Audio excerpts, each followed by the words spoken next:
Oos! Morning guys, right, it's Monday.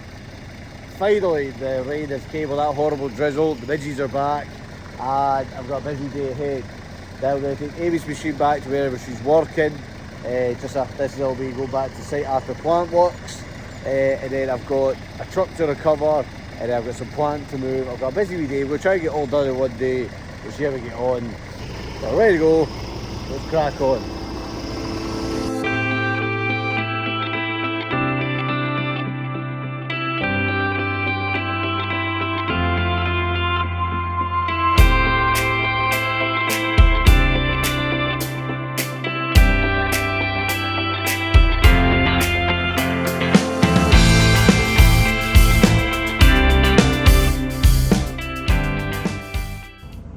These bloody low-lying branches. Now I've been down this road before and I don't know if it's just because we've had like 2-3 weeks of sunshine and no rain, and now that it's came torrential rain everything is sagged down.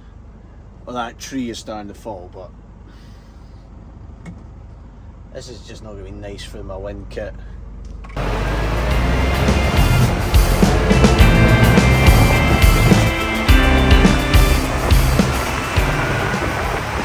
Look at the rain, man. And I know I've said it before and it sounds stupid, but it's true. It's that wet rain that just soaks you. So I'm going to get my finger out and chuck this off and I'm going to go get this broken down wagon. Now, curiosity, does anyone like how I've chained this down? Straight into the chassis, shortest chain possible. Other people always go, no, you should cross chain it, or you should use... I mean, look, sometimes if it's up the neck, I'll use 4 points of contact when she's up the neck, but when she's down the bed, that is sound. But it's more the point is people will say, oh no, you should put a chain right over, and in my opinion the shorter the chain the stronger the hold and less links to break. That's not going anywhere. But drop a comment below and tell me what you think. Just a wee tip, if you're ever picking a machine up mainly from site, okay, make sure the revs are down, because I have picked up machines and operators have had them kept on full whack. Usually this isn't the actual machine operator, this is someone that's not where the glow plugs go. It's just moved the machine that doesn't have much experience, and when you start it up the thing instantly kicks in the high rev and it's not very good for the machines. So make sure it's down and give it a minute. There we go. Right, first job done.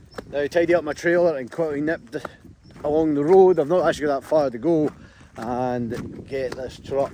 I think the hubs are gone in it or something like that, or front bearing or something. That's why I didn't want to drive it. So a quick one guys, if you're ever going to be buying a truck, remember to buy a truck using your head, not what you want.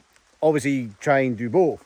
This luckily is what I wanted, and I use my head as well. I want a tag axle for tight manoeuvres and traction. Also I did want a Highline, plus this was more, because there were so many of these made, it was quite cheap to get one. You could get a top line, but they weren't as good in condition. I would have maybe bought a top line, but the reason I bought the Highline was because just in case I came back up the road to work, because I did start up with a down in Glasgow and ran up and down the road, but I thought, well, just in case I start doing work back up here, which I did want to do, I want a lower cab for going into tighter places, low bridges, etc. So when you're buying a truck, I know it's quite easy to say, oh, I want a top line V8 with everything, yada yada yada. Maybe buy what you need, because it might be more suited for an environment depending on what work you're going for. But most of the time, if you're just doing general haulage or up and down the country, any truck will fit the job. Just buy a reliable one if you can.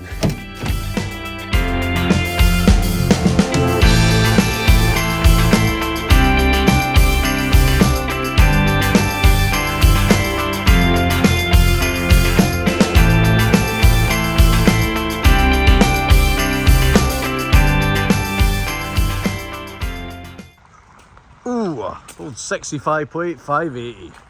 Ah, she's a manual. How does she start? I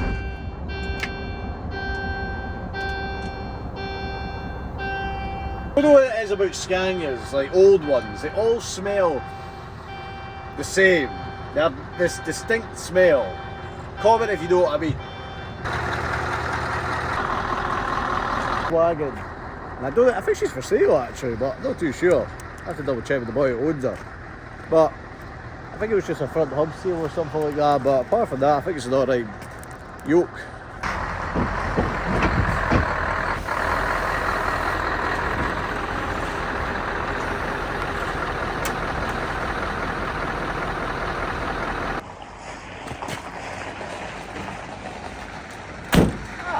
Good.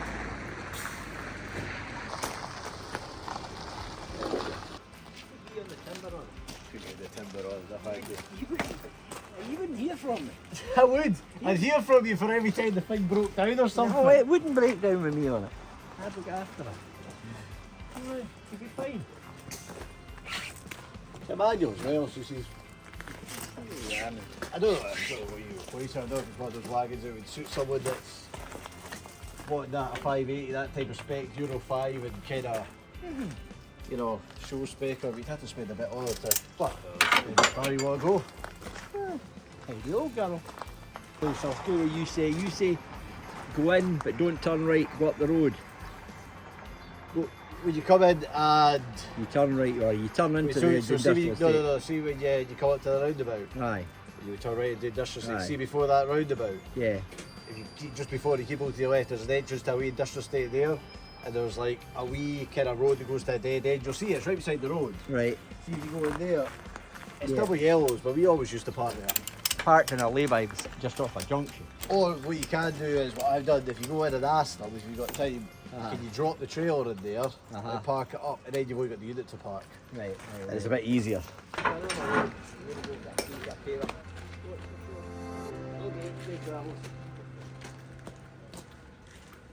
Now, people always ask, why do you not chain down lorries? Well, wagons, well you can. If it's got steel wheels and they're old and rusty, I will put a dwang right through the hole. It's the strongest way, but if it's alloys or durabrites, you show respect, and you can't really chain the chassis, and it's not the strongest way, because if you chain or strap on the chassis, the suspension still bounces and the straps will come loose and the whole load will fall off. So you tie up the wheels, because if you tie the wheel up, the wheel stays where it is, right, and suspension, the rest of it will just bob about. And this is how you do it. Get your strap shorter if you can, throw it in behind the wheel. This can be tricky by yourself, but you have to be able to learn the technique.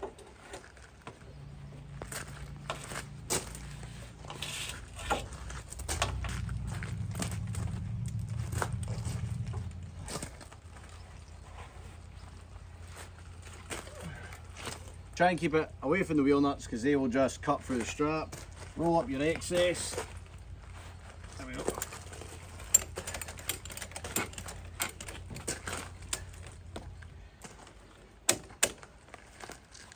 Do that in 4 corners. Well, for a unit, if you've got an 8-wheeler, mind you, if you've got an 8-wheeler, 9 times out of 10 you will have chaining eyes on the back, because they are there in case it gets stuck going off-road. So you don't really do it for 8-wheeler, but for anything bigger that might not have it, you want to do as many wheels. But for a unit, 4's fine.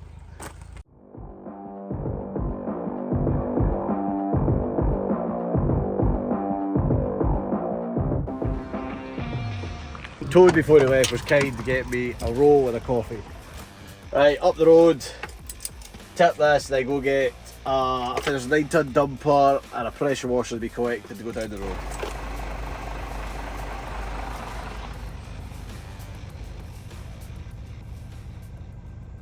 This is Neptune's staircase swing bridge, and in the summertime it is just a pain. It's constantly open. We hit it at the wrong time. It is what it is.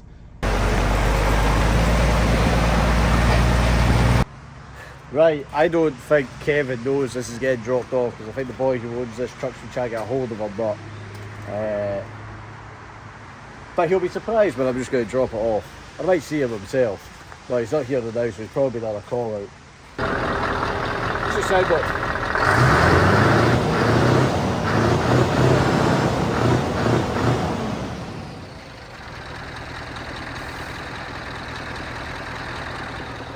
Louder than that, to be honest. That does sound like it stacks and roll, just like switches in. See old wagons like this. I know that you'd probably put more into it than it's worth. I don't know, it depends on mechanically sound the engine that is.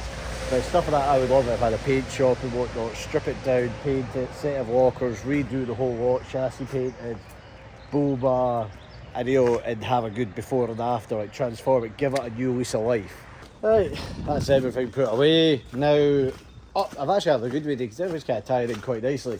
Just up the road here to grab this dumper and hopefully find a pressure washer as well. A nice wee sole run down the road. I hate these sites because no one's ever organised. Well, very rarely, some are. Always put your brake on. Got the dumper, got her on, now got to get loaded. I take back what I said, the site boys got that sorted right away. This is one of the better ones, they actually do go out the way to find out where they are. Some of the other ones you'll go to and they'll say, I don't know where it is, go find it, and you lose a load of time. But the boys got it on, got me the pressure washer, chucked it in. They always do help here, in fact.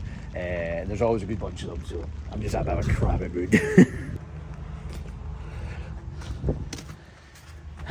Nice wee load to go down the road, nice and easy, nice and light, good fuel.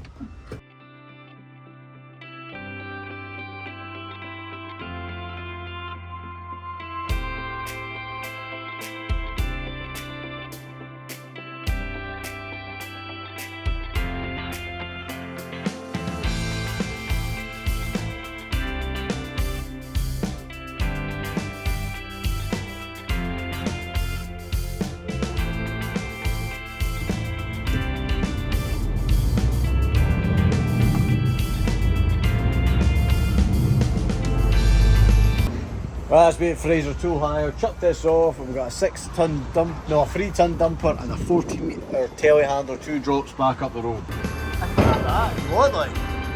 Is that bottom out?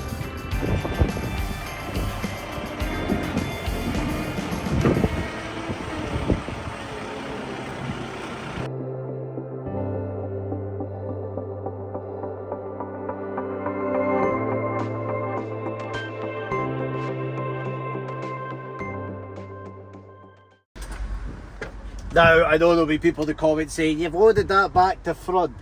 Well, the telehandler's coming off first, and my thoughts was I could just bump the dumper up on the neck, where you just drive like I usually do. I just drive the wheels up and it locks in place, but it was too low, the toolbar's hitting, so I said, I'll bugger it, I'm not redoing it, it'll be fine, it's safe as houses.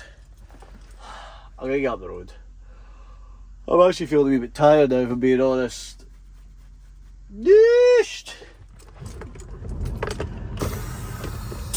But it's been a good wee day, good earnings. That's actually my pal, the Ferguson lorry that I used to drive with at SNT.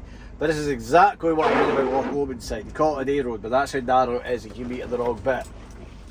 This is why I'm just staying back a wee bit here in case this traffic has to... This is the problem as well, everyone bunches right up behind a wagon or a bus and don't consider, well, what happens if this all has to reverse back. I might run down and give Barry a hand. I see you're only used up road. That was the danger. Oh.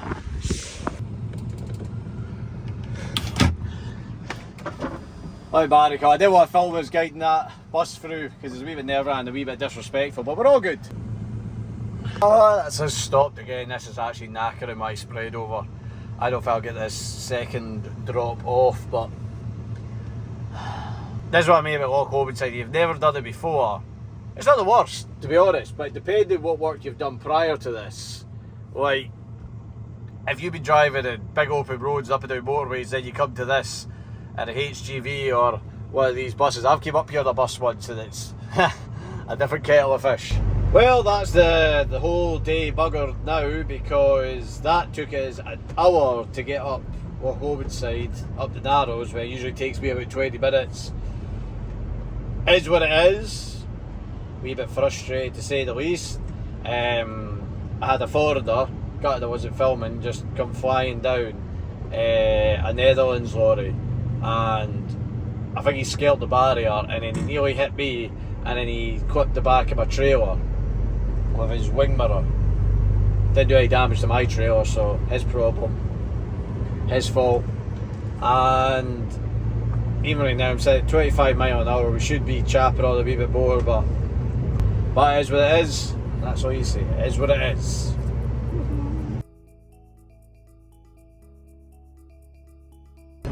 That's what that is. My flask fell out there, and I turned the cord on and I heard this metallic sound, and naturally you're like, oh, what's broken? That sounds very expensive and I should pull over. And then I noticed it's that. Anyway, here's my options. I could just try and make it to site for the first drop, and I'll run out of time, so we go. I'm not allowed to tip till the morning, so that's how that works, because I'll be out of time. Or, because I am the boss, I can just take a slight detour and go see Amy and get a nice shower. Spend a bit of time with her because she's away for the rest of the week. She's away to that Molson's Day. I'm pretty sure doing that, so she's away working there. And we don't get to spend much time together. We're always like ships passing through the night, and any time we do spend with each other, we're always working, spending time together. So even just a couple hours here before we go to bed, it's always worth it. Like, and you can't put a price on that. And I'm the boss anyway. We do what I want. Oh, bloody hell, guys! Right, that is me done for the day. Well, not quite. I've just nipped out to get some stuff because Amy's working hard, doing parcels, packing away. I fell off the trailer getting the keys out of the dumper and went flat on my back. I actually thought I'd broke something. I knocked the wind out myself that hard, and it took me about 10 minutes to walk my 1 minute walk because I was in that much pain. And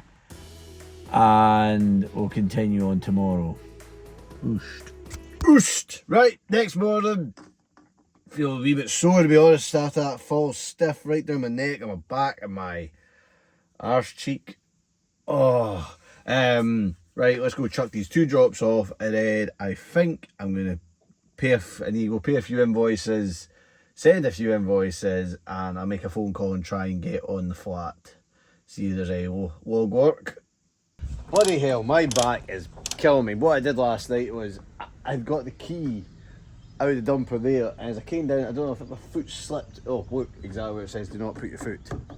Foot slipped there, and I kind of fell down on my arse, and my feet got caught here, and I went flat, doof, on the deck.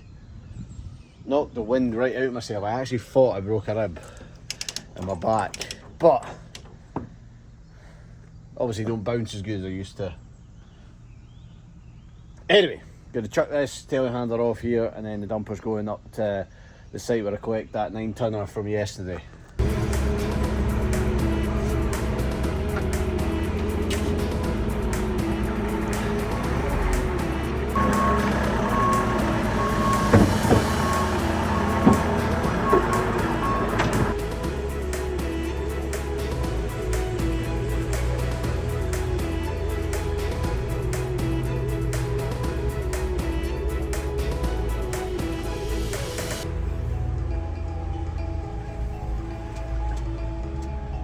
Right, that's chucked off, tidy up and get up the road. I've just had a phone call about another job. I'll go a price quickly.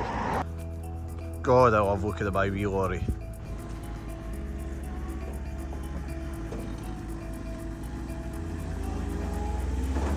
Hi guys, Gally came and just took the dumper off me, that sound. I'm getting away, go down the yard, grab the flat. I've got to go quick nip in the office, do a couple things, and then crack on. But that's the end of this video. If you stay to the end, always thanks for watching. Drop